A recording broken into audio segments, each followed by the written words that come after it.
एक बूढ़ी माँ की आखिरी ख्वाहिश गांव के एक छोटे से घर में रहने वाली रामकली की पूरी दुनिया उसका इकलौता बेटा अजयवन था। पति का देहांत बचपन में ही हो गया था, इसलिए रामकली ने खेतों में मजदूरी करके अपने बेटे को पाला। भूखी रहकर भी उसे पेट भर खिलाती, खुद फटे कपड़े पहनती, लेकिन अजय को कभी किसी चीज की कमी नहीं होने दी। समय बीतता गया, अजय बड़ा हुआ, पढ़ाई में होशियार था और उसके सपने बहुत ऊंचे थे। एक दिन उसने माँ से कहा, माँ, मैं शहर जाकर नौकरी करूंगा और बड़ा आदमी बनूंगा, फिर तुझे अपने पास ले जाऊंगा, तुझे इस गरीबी से निकाल दूंगा। माँ की आंखों में खुशी के आंसू थे। उसने अजय के सिर पर हाथ रखा और कहा, बेटा, मेरा आशीर्वाद हमेशा तेरे साथ है, बस कभी अपनी माँ को मत भूलना। अजय शहर चला गया। शुरू शुरू में चिट्ठियां आती रहीं, फोन भी करता था। माँ उन चिट्ठियों को दिन में कई बार पढ़ती और पड़ोसियों को गर्व से दिखाती, मेरा बेटा बहुत अच्छा कर रहा है। जब कभी अजय पैसे भेजता तो माँ उसे खर्च नहीं करती, बल्कि एक छोटे से बक्से में रखती, सोचती, जब बेटा आएगा तो उसके लिए कुछ अच्छा खरीदूंगी।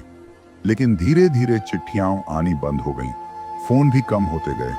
माँ को पड़ोसियों से पता चला कि अजय की शहर में अच्छी नौकरी लग गई है, शादी हो गई है और अब वह बड़े लोगों की तरह रहने लगा है। माँ खुश थी कि बेटा अपनी जिंदगी में आगे बढ़ रहा है, लेकिन अंदर से एक दर्द था। क्या उसे अब अपनी माँ की याद नहीं आती? माँ की इंतजार भरी आंखें। रामकली हर शाम दरवाजे पर बैठकर अजय की राह देखती।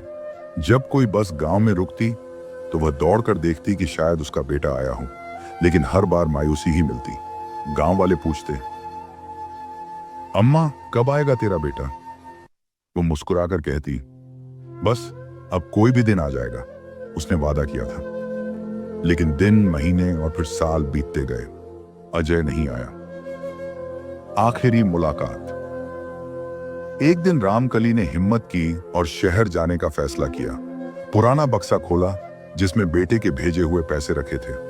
वो फटे पुराने कपड़े पहनकर अजय के ऑफिस के पते पर पहुंच गई। बड़े ऑफिस के बाहर सिक्योरिटी गार्ड ने उसे रोका। बुढ़िया, कहां जा रही है? रामकली ने कांपते हाथों से कहा, बेटा, मैं अजय की मां हूं, मुझसे मिलने दो।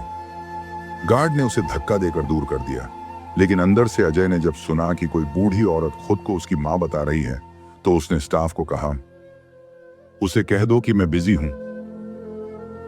गार्ड ने मां को डांटते हुए भगा दिया। साहब बहुत बिजी हैं, जाओ यहां से। रामकली ने गहरी सांस ली। ऑफिस के शीशे वाले दरवाजे से एक बार अंदर झांककर अपने बेटे की एक झलक देखी और चुपचाप वापस लौट गई। बेटे के लिए आखिरी खत्म ठंड की रात थी। रामकली बहुत थक चुकी थी। चलते चलते एक फुटपाथ पर बैठ गई। उसके झुर्रीदार चेहरे पर मायूसी थी, लेकिन आंखों में अब भी प्यार था।